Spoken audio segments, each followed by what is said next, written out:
Hello, everyone, and good afternoon. We'll go ahead and get started. I want to respect your time this afternoon. Get started right here at 2 o'clock. I am sadly alone in the room except for one person. Charmaine is here with me to help control the chat room and monitor that for me. Other than that, everyone is on Zoom.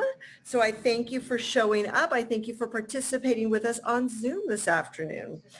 Today, we're going to be talking about disaster preparedness for seniors and those who have some medical disabilities. So we'll get started with why. Why are we here today? Why did you all join me? Well, when emergencies happen, they're very stressful.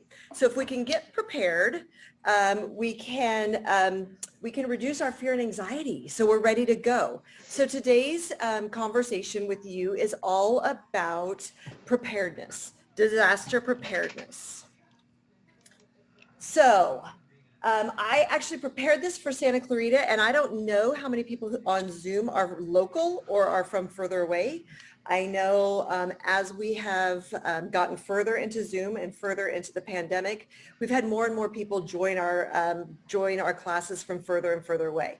But today I did write this for Santa Clarita. So our impending disasters here in Santa Clarita that we're thinking about and preparing for are things such as wildfires, severe winds, earthquakes, landslides and mudslides, electrical interruptions, and then the pandemic. But if you don't live here in Santa Clarita, then take the information that we're going to talk about today and apply that to where you live. So if you live where there's hurricanes, you're going to adapt what we're talking about to hurricanes. Tsunamis, you're going to adapt to tsunamis. So take the information that we have, please share it with others so that they can all be prepared. And we'll go forward from there. But these are the things that these are our highest disasters here in our area in Southern California. So the one that's not on the list is 2020, actually 2019. None of us were quite prepared for a pandemic, were we? So at the time, hand sanitizer, Clorox wipes, toilet paper, all was flying off the shelves. So just keep in mind that although we're talking about the wildfires, the earthquakes, literally anything could affect us. So, so go about your shopping and preparedness with that in mind, because I know I personally did not have a lot of toilet paper on hand. So who are we preparing this for? Who do we want to be prepared if a disaster happens? Well, obviously the answer is everyone, but we really need to focus on some special populations. The very young, if you have a child in diapers, you might need some extra diapers on hand because who knows what's going to happen there. The elderly, so any special needs with elderly or anyone who has special needs. Anyone who's medically fragile, and we're going to talk about a few specific instances of or ideas to think about on people who could be potentially medically fragile. And then last but not least, our pets. So we talked about decreasing anxiety and we talked about decreasing fear. If we're prepared for all of these populations who are in our lives, then our fear and anxiety decrease and we can move about our daily lives better. So I will tell you that in my life, my pets are one of my things that I want to be prepared for. And we often don't think of that ahead of time. So we're going to talk about all of these populations. If you guys have questions, feel free to put them in the chat. Charmaine is in here and she'll monitor the chat for us. And we can talk back and forth on anything that you guys have questions on. So use your resources. Lesson number one of today's topic is you do not have to recreate the wheel on any of these things. There are tons and tons and tons of resources out there for us. So we just need to use them so that we're prepared. The one here in LA County is Ready, Set, Go. And this is a picture of their pamphlet that they use here in LA County. LA City has a pamphlet. American Red Cross has a pamphlet. So use the resources that are out there so that it helps you become more prepared. You don't have to think of all this on your own by any means. So concept in LA County is Ready, Set, Go. What does ready mean? Ready means get prepared, which is what we're going to start with today. So how do we get prepared and what do we do? Thanks for asking. Well, let's get ready. So we're going to prepare ourselves. We're going to prepare our loved ones. We're going to prepare our home, our pets, and create a plan. So once we put all these things together, we're more apt to use this plan and be ready to go. So what does this mean? Well, it starts with a disaster kit. I'm a firm believer in disaster kits, and I brought a few different ones with me today. I have this smaller one that actually sits in my car so that I'm prepared in my car. It has things like a flashlight, ready to go food, which is a gazillion calories per little square. So I could probably live for weeks off of that. I have an N95 respirator. Well, we need that during the pandemic, don't we? This is what makes this bag heavy, and that is that these are all water. These are ready to go water packets. The list goes on, and we're going to talk about some of the lists, but this one is nice and compact in my car, ready to go. So you said to me, Heidi, where'd you get that? Well, I believe I ordered it on Amazon.com, but it's also available. You can get all kinds of disaster kits at Walmart, Lowe's, Home Depot. There's a store in the Valley who does focus on disaster called SOS. So you can go get or build a kit of your own there. And we're going to talk about building a kit. So that's one small option ready to go. I don't drive a very big car, so this fits in my car very nicely. I'm coming back. This one is more of a family pack. It's quite heavy, has about the same things that's in the little pack, only larger quantities, so that it's ready to go for a family. And then you can add pets, equipment, pet supplies in here too. And then last but not least, I have my fancy disaster toilet. Funny story about my disaster toilet was my husband asked me this week if he could borrow my bucket with a lid. He didn't wait for my answer because I was going to tell him that's not really a lid on there, but he didn't wait. And he took my bucket, which is a disaster toilet. And then I got a call to say, wait, has this thing been used? There's brown spots in it. So I'm happy to report my disaster toilet has never been used as a toilet. I did use it for gardening before I bought it because it is an everyday Home Depot or Lowe's bucket with a toilet seat on it. The concept would be that you would have like 13-gallon trash bags that you would line this with and then be able to use it as a toilet and dispose of it. There are concepts out there that you would put like kitty litter or sawdust in the bottom with your, well, obviously the bag first, and then put those items in here so that it would absorb it in case of a disaster. But it is one handy way to have a disaster toilet ready to go in your house. So I don't think my husband's going to I don't think he's going to borrow my toilet again. I think he's done. So anyway, that is just literally a quick glimpse at very brief disaster kits. And we're going to look at what you should have in your disaster kits. Basic kits, water, canned food or MREs, battery, radio. So obviously we don't want it to plug in, but it could be battery radio with extra batteries. It could be a solar power radio, or it could be like the little wind-up radio. All of those come out there. Actually, there's one that has battery, solar, and wind-up all in one little square. I might have that with me. And that's a great option so that you can stay informed during the disaster. A flashlight with extra batteries. First aid supplies. We talk about basic first aid supplies, Band-Aids, gauze, tape. You can expand and do what's called a Stop the Bleed kit, and that's a whole nother class that you can come see us on. So that was a little shameless plug. When is it coming up? I want to say there's one in July. Okay, so check the website for July for Stop the Bleed. That would be a great addition to one of your disaster kits because that would be like a tourniquet and quick clot gauze. A thumb drive literally goes in the front of my disaster kit. And the thumb drive has all your personal information. It has insurance policies. It has medical records. It has a medication list that's up to date. So anything that you think you're going to need if you get displaced from your home, It's great to put on a thumb drive because you can plug this into any computer and then you have your information there with you. Medications and medical supplies, that gets a teeny bit tricky because you have to cycle those in and out. You want to look at this kit about every 6 months. So every time we change our clocks and you change the batteries on your smoke detectors, because I know you do that every single time, then you also need to be taking a look at your emergency kit, taking old medications out that haven't expired yet, putting those into your medicine cabinet and using them, and then putting newer ones into your emergency kit. So that way they are never expired and they continue to cycle through. So every 6 months, we're going to take a look at our disaster kits. Candles and lantern, duct tape, because you can fix pretty much anything with duct tape, matches and lighter, cash. You need to have money, and it's preferred in small denominations.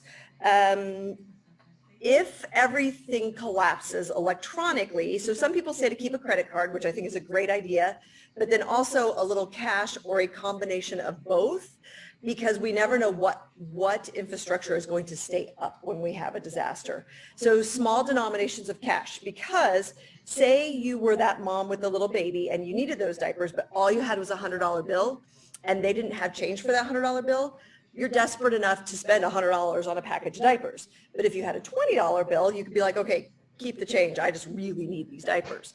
So cash in small denominations. Apple Pay, people talk about on your phones, but once again, we don't know which disaster, what infrastructures we're going to have up. So just having options, I think, is good. Basic tools, a hammer, a saw, a screwdriver. You don't know what situations are going to be there for you when we have a disaster. Blankets here in Southern California, even on these 110-degree days, the nights get cool.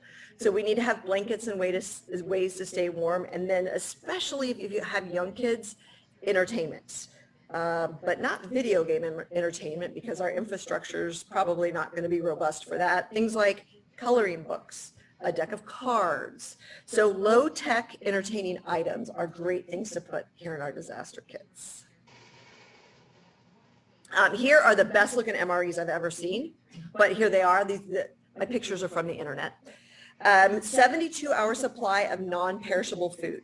So you're ready to go for however many people live in your house for 72 hours. So that changes whether you have 2 people in your house or whether you have 10 people in your house. 1 gallon of water per every person and pet in your house. Once again, it changes who's living there. An evacuation plan. So today, you're going to leave class with homework. You're going to have, homework. You're going to have to prepare a kit and create an evacuation plan. And the evacuation plan has multiple routes out of your area. Why? Because if a fire comes up one way, you need to be able to get out the other way. If there's an earthquake and a bridge is down one direction, you got to already have a second direction planned. So you have a predetermined place you're going to and multiple routes on how to get there. You are going to have clothing, both warm and protective clothing in your disaster kits. Rugged shoes, because we're expecting rubble and trash and broken glass, so we need to have be able to protect our feet. And then once again, our medications, which you're going to hear that a lot because it is important. So even if you don't put your medications in a bag like this, which I do realize is quite difficult, if you have them all centrally located in an individual bag, so if your neighbor knocks on your door and says, hey, there's a fire, you know you need to go grab that one bag and this bag and get out the door, then I like that. So it's what works best for you, but these are all good options for you. Here's another picture of a disaster kit. You can see a water bottle. You can see a multi-use tool up in the corner. You have water in the little packs, just like I did, glow sticks, flashlights, radios, all kinds of good stuff. Eye protection and gloves, also good. There's also my bigger one has rope and a large piece of plastic, so you could build a tent outside if you needed to. So it's all what you feel is important for you in your disaster kits. So this brings us to our topic today, and what we started with, and that is anyone with special needs. So I showed you kits that we could all use for everyone on an everyday basis. But for anyone who has special needs, we need to think, what else do they need that could help them? If they get displaced and have to go to a Red Cross center, what do they need to help them? So first of all, we identify what the special need is. Second of all, we create a specific plan for them. We talk to our friends and neighbors and we tell them, so-and-so lives over here and they're going to need extra help getting out of their house. Can you just make sure that someone was there with them when the disaster happened, or make sure if you're leaving that you went to go check on them, make sure they got out. We're going to adapt our disaster plan and our Go Kit to fit all of our special needs. We're going to have things pre-packed and ready to go. And last but not least, we're going to practice the plan. So once again, we have some homework, right? We're going to build our kits, we're going to build our plan, and then we're going to go one step further, and we're going to practice our plan so we're prepared to go. A few specific instances on and some items that you can pre-plan. I know in my family, and that was, I showed you a picture of my family early on with my parents, my husband, my kids, my dogs. My dad is actually visually impaired. So what do we need to do to prepare him? Well, I always instruct him in his Go Pack, if he got new glasses this month, put the old glasses that he just got out of into his Go Pack. So he has a pair that's in there. Things like glasses, hearing aids, they get lost and broken during disasters. So if you have an extra pair, or if you get displaced very quickly and you don't grab them, then you have extra ones in your Go Pack. Any visually impaired devices that help that person. So if that's a cane, so once again, if you have more than one cane, put one either in or next to your Go Pack. A magnifying glass, an illuminator with extra batteries. Can you imagine getting to the Red Cross, being stuck there for 3 or 4 days and not being able to see or read anything? It'd be a long 3 or 4 days. Arrange that more than one person to check in. So let's go back to my example at my home. My dad would be there. My mom might be there with him, but maybe she went to the grocery store and he stayed home, which is very common. I've already contacted a neighbor who will stop by and make sure if there's a disaster that my mom was there to take my dad with. Because if she's at the grocery store, can't get back in, then the neighbor would take him. So we just want to make sure someone is there to take care of them. And then plan ahead. Make sure someone's making contact. Make sure. Yeah, we can, will the slides be available to review? Oh, sorry. Yes, we can. Sure. Oh, we had a question. So make sure someone makes contact. Make sure that someone is checking in on them. Because They may not hear me. oh, so we had one question and they asked if the slides would be available to review after this, and absolutely, I'll share anything. You guys can all look at everything. No secrets on this side. So the next one is hearing impaired. What if you have someone who's hearing impaired and they don't hear the sirens of the fire trucks going to the forest fire? They don't have the news on. They don't know what's going on. Well, we've already made this plan and we've prearranged that one of the neighbors is going to come over and say, hey, dunk, dunk, dunk, Heidi, did you know what's going on? Do you know that this is going on? So then we're aware of what's going on. So we have that neighbor who's taking a look at us. We have extra people looking in on us. In our Go Packs, if we're hearing impaired, we've put things like extra hearing aids, extra batteries, a personal amplifier, phones and phone chargers. Oh, I got to put that on the list. Phones and phone chargers has got to go on the list, right? Or how about backup solar chargers for our phones? Because my goodness, I don't think any of us could live without our phones. Clocks, extra batteries, and power cords. So all of this is important for someone who might be hearing impaired. Medically fragile. What do we mean by medically fragile? Well, you got to take a look at you, your family, and your loved ones to find out.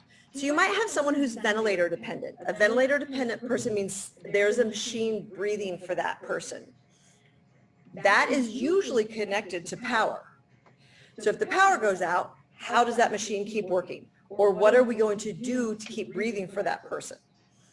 If they're wheelchair bound or bedridden, and they're electric and the power goes out, what are we going to do for them? So we need to make sure we have a manual backup for all of those things. If you have something like a colostomy, a urostomy, if you have if you have an amputee, if you're a diabetic, an asthma sufferer, these are all examples of medically fragile. You need to have things specifically packed for you in your go bag, ready to go, so that when you leave, you can be taken care of. So all of those are great things to start thinking about and start preparing for your go pack. Our pets. I don't know about you, but mine are a little bit spoiled. We need to make sure they have their food specific to them, especially if they're on a special diet, water, medicine, crates, leashes, and muzzles. That cute little one on the screen likes to bite people from time to time. Yes, she does like to bite people from time to time. And so if we ended up at a Red Cross center, I would need to make sure she had her muzzle with her, along with the fact of what stress they're going through, right? A comfort toy, paperwork, immunizations, all of that stuff needs to be pre-thought out and ready to go so that our pets are ready to go and they're comfortable and as least stress as possible. So anyway, keeping our little pets ready to go too. So that was all ready. So we just got ready. Y'all have a lot of homework today because then the next step is sets. Well, how do we get sets? Well, we create that action plan that we just talked about in Ready. We create an out-of-town contact because I don't know if you know this, but when our phone infrastructure gets stressed here, you can call out of town easier than you can call or text or communicate in town. So have an out-of-town contact. My whole family calls my mother-in-law who lives out of state, and then she will tell everyone that they're okay. The other platforms that tend to work when infrastructures go down is the chat messages in our social media. So such as Facebook Messenger or Snapchat or whatever social media you and your family are on, those chat platforms tend to stay up and active better than our phone communication. So that's a good way to communicate with our family and loved ones. So we have collected important numbers. We've decided what we need to take, what's important to us. We've designated an emergency contact. We've planned different routes. I know I can go this way, or this way to get out of my neighborhood. So if there's an emergency in one of those areas, then I pick one of the other routes. We know where we're going. So depending on where the emergency is, I live here, my sister lives here, and my parents live here. So if the emergency is up by my sister's, then my sister will come to my house. So we've already talked about that. We've already had that pre-planned. And you take your go kit because my go kit is planned for my family at my house. But now add 4 people from my sister's family, they got to bring their go kit. I'll house them if my house is safe, but we got to have the infrastructure within that house to take care of them. And then have a few plans for your pets.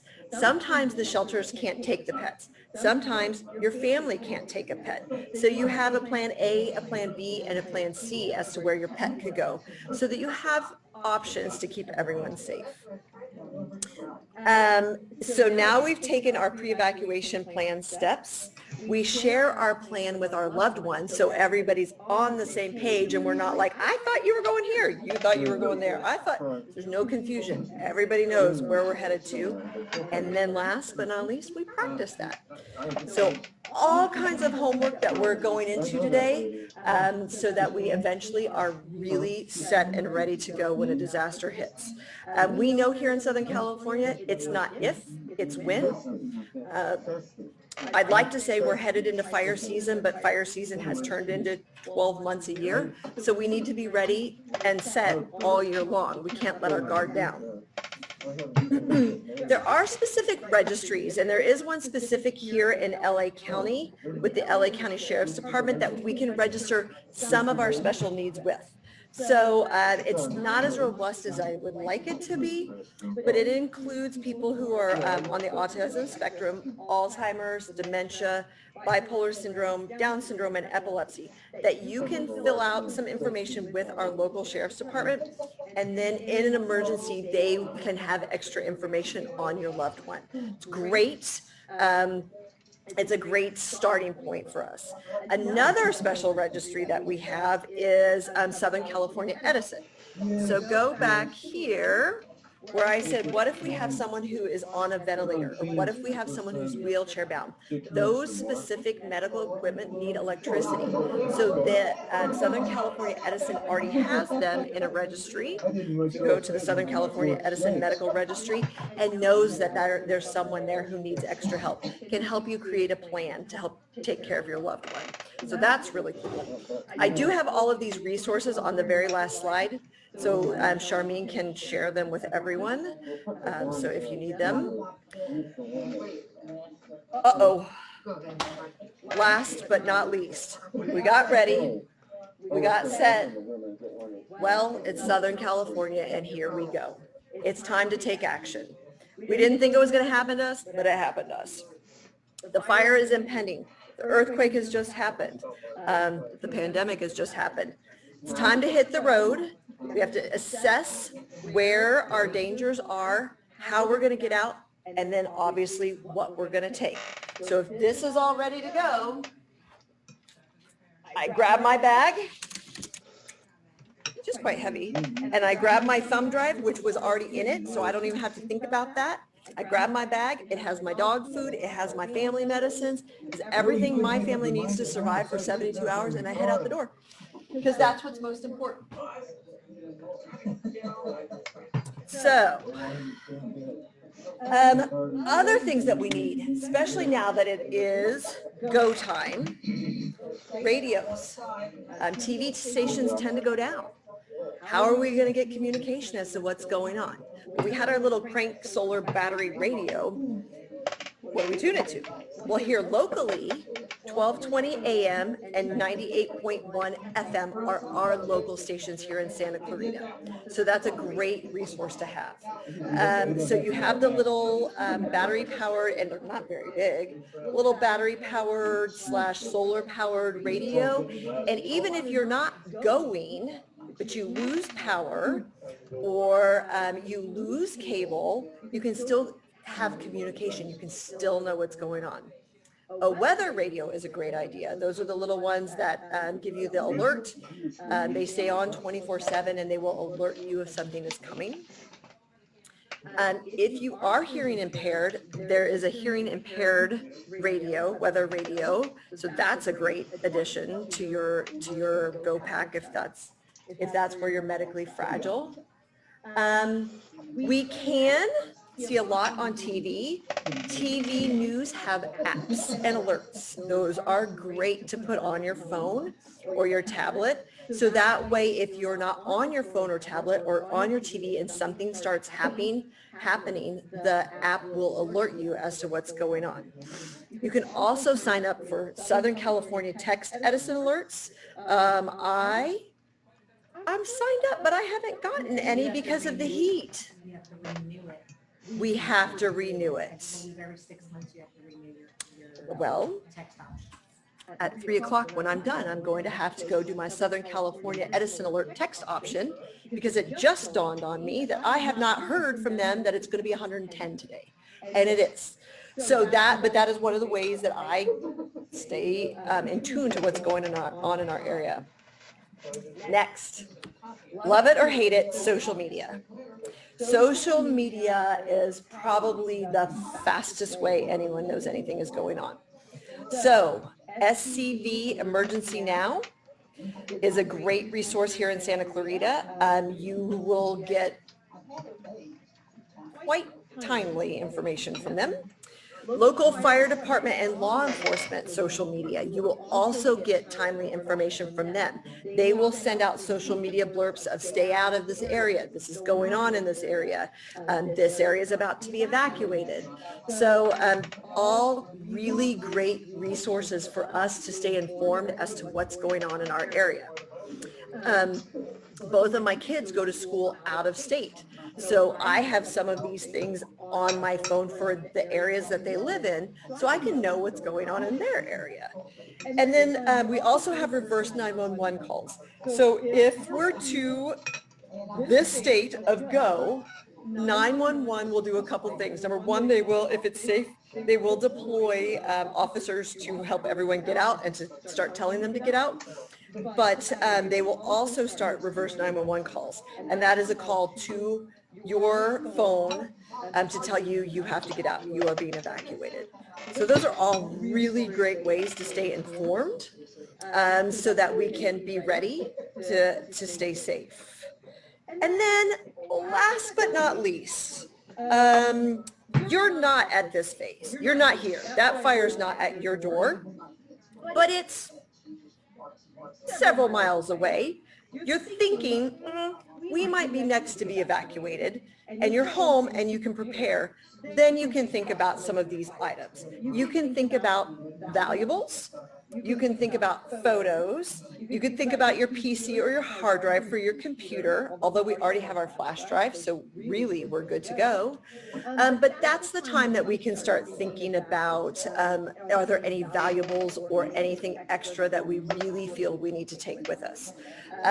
I am of the belief that if I have my loved ones and my animals out of my house, then the rest is just stuff, and I'll replace it or I'm going to do without it as long as everyone is safe out of my house. Not everyone shares that belief. Some people have some items that are incredibly valuable to them. Then you need to have them packed by your go pack and ready to go if they're that important to you. Staying around your home to collect these items isn't worth you or your loved one's life. And so, so having them all prepared and ready to go is really important. So you have homework. Today we started to get educated, right? There's tons and tons and tons of resources out there for you to help you get even more educated. You're going to create a plan and you're going to practice it. You're going to create a disaster kit or a go kit, and you're going to implement it. Last but not least, you're going to keep it current. You're going to take a look at it every 6 months.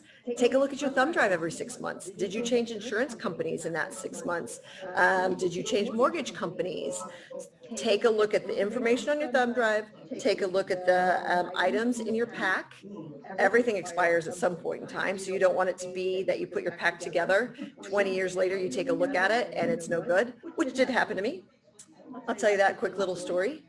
We had a large trash can that we decided this is going to be, it wouldn't be a go kit. It would be at home disaster kit. And the bottom layer were these large bottles of water. Well, after a couple of years, the water leaked and everything in the kit was moldy. So the whole kit got thrown away and started over, which brings me to, is your kit portable or do you have a bigger one at home if you're going to shelter in place? I think we kind of need both, but then where is your kit located? Is your kit located in your back corner of your garage behind literally everything? So then when the earthquake happens and everything falls in, you can't get to your kit? That's not good thinking. Is your kit located in the back corner of, the closet that we all have? You know the closet, back in the dark corner, because I never have to go get my go kit. Is that where it's at? Because now you're really not going to be able to get to that go kit. All things to start thinking about. That brings me to any questions or answers. I hope it was helpful. I hope this helps you all get prepared. I do see a little portable external drive instead of a thumb drive as backup. Not enough room on a flash drive. Okay, that's Judy's. Judy recommends a portable external drive. Whatever works for you, I say go for it. We actually have one portable. So I agree with Judy because all our photos are downloaded onto that. So in an emergency, it's a little box that you don't have to worry. Wait, is it in your go kit or is that in your is that in this section? That's in that section. Okay. So, but it's another backup because it's constantly being downloaded into it. So it's always hooked to your computer, or and it's so you can download you have an app called DroboPix. So you link your phones to it or whatever you is. You can download all the photos. So you have your important tax documents, everything in there, and then it's a little square, and away you go. Away we go. We like it better than a flash drive, but you do have it. It's in that when time allows. Right. Good questions. What other questions do we have? Who's already ready? Douglas, Joni, Judy, Ken, anybody ready? Who has their go kits? Good Oh, thank you. Is that Judy? Is that still her? Way to go, Judy. I will say that after this class last time, I got us bags for every one of our cars. So all 4 of us. I got them at Walmart, but. You know what? You got to start somewhere. The Walmart one, I think, is like $39. Start with it. Help get yourself prepared. Any other questions?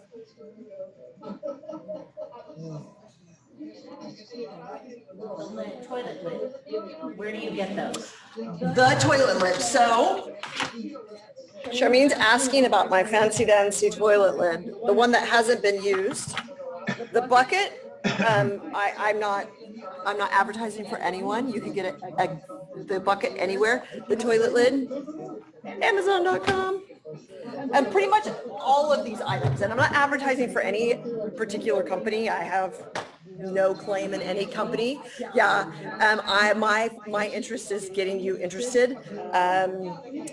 I did the toilet seat because it got delivered directly to my house. The disaster kits, one of them was Henry Mayo made and given to all employees back in the day. That was a great gift. I recommend anybody who has a company, that's a great Christmas present for here in Southern California, is a disaster kit for your employees. Because if your employees are secure in knowing their family's safe, they're gonna be a little more loyal and make sure the company's safe too. But if I think my kids and my dog are not safe, I'm out of there. I mean, sometimes. Depends on the day and what I'm doing, but I'm going to go make sure my crew's safe, then I might come back. So the disaster kit is a great Christmas present, in my opinion. I will say I like your idea, something to focus on. We recently had to evacuate due to fires at our house, and I'm prepared if I'm home, and I realize I'm not so prepared if I'm not home. And getting back home to the kids and the animals was another scary feature. So something that, like you said, having a plan for somebody to come get the animals and children that don't drive and things of that nature. Absolutely. All good ideas. What your ideas? Well, all from our resources.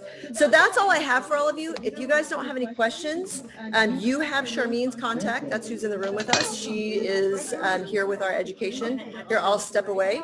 I'm going to type in community education email. If you would like a copy of her slides or the presentation, it is being recorded. You can request it to there, and one of our staff will get that for you, get that out to you as soon as it's available.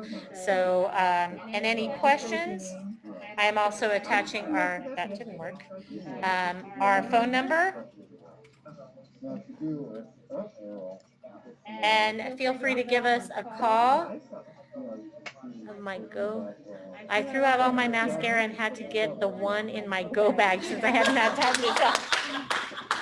Well, Judy, I'm proud of you for having mascara in your go bag.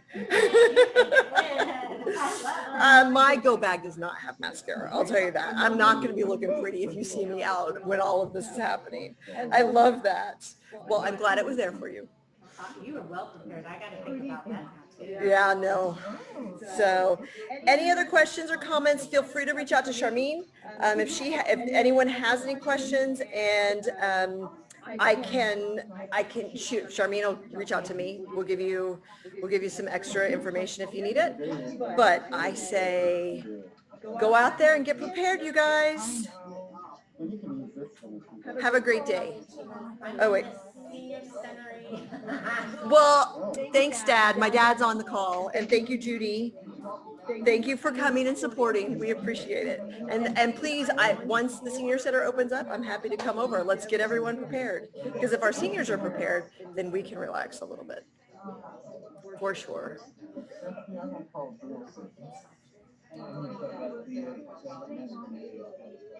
Everyone, thank you so much for joining us today. Thank you, Heidi, for offering the lecture again. We always appreciate it. Of course. Stay safe, everyone.